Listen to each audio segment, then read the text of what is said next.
propose de corriger les deux premières fractions de l'exercice 70 pour vous entraîner. Alors, concernant la première fraction, déjà, je l'ai baptisée. Je trouve ça pratique quand les fractions ont un nom.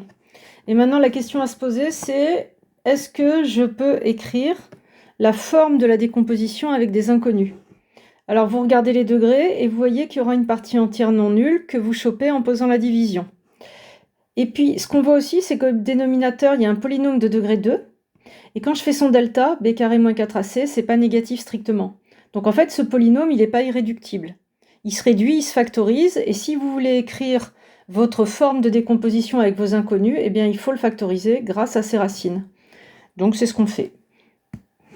Donc mon polynôme au dénominateur qui est de degré 2, j'ai vu qu'il n'était pas irréductible parce que son discriminant c'est 1, c'est positif. Je récupère les deux racines, 1 et 2. Je peux les récupérer avec la formule usuelle ou parce qu'elles sont un peu évidentes. Et vous en déduisez que ce polynôme au dénominateur, x au carré moins 3x plus 2, sa facto, c'est son coef dominant, donc ici 1, fois x moins x1 fois x moins x2.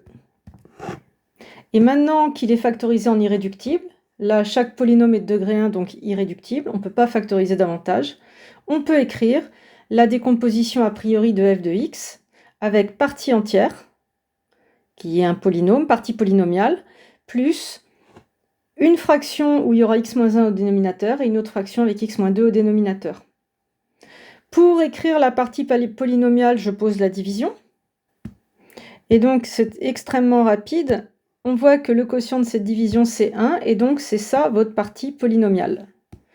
Donc là, on a f de x. C'est donc 1, partie polynomiale, plus une fraction qui vient du x-1 au dénominateur, et au numérateur, il y a une constante a, et une autre fraction avec x-2 au dénominateur, et une autre constante b, qui sont des réels. Que ce soit a ou b, ils sont tous les deux faciles à calculer. Donc je vais les calculer avec la méthode, je multiplie, je réduis, et je choisis la bonne valeur de x. Donc pour a, je vais multiplier f de x par quoi? Par x-1, parce que le dénominateur de a, c'est x-1. Donc je fais x-1 f de x, je vais réduire, et je vais faire x égale 1 une fois que j'aurai réduit. x-1 f de x, je vous rappelle que f de x, c'est cette chose-là. Et le dénominateur, c'est x-1, x-2. Donc en fait, ça me fait du x au carré plus 2x plus 5 sur x-1, x-2. Et tout ça, je le multiplie par x-1. Le x-1 qui est là. Là. Et là, j'ai remplacé f de x. Je réduis par x-1. Et ensuite, une fois que c'est réduit, je fais x égale 1. Je vous rappelle qu'avant de réduire, on n'a pas le droit de faire x égale 1 puisque ça créerait une division par 0 qui est interdite. Donc il n'y a plus qu'à faire x égale 1 dans la formule réduite. Et vous obtenez 1 plus 2 plus 5 sur 1 moins 2, c'est-à-dire 8 sur moins 1, moins 8. On fait pareil avec b. Par quoi est-ce qu'on multiplie f de x? Par x-2, le dénominateur de b. Donc b, c'est x-2 fois f de x. Et f de x, c'était x au carré plus 2x plus 5. J'écris la formule d'abord. x-2 f de x. Je vais réduire par x-2 et je ferai x égale 2 qui annule le x-2. Tout ça, ça a été vu en TD. Donc, vous récupérez x-2 fois le f de x, x au carré plus 2x plus 5. Et au dénominateur, x-1, x-2.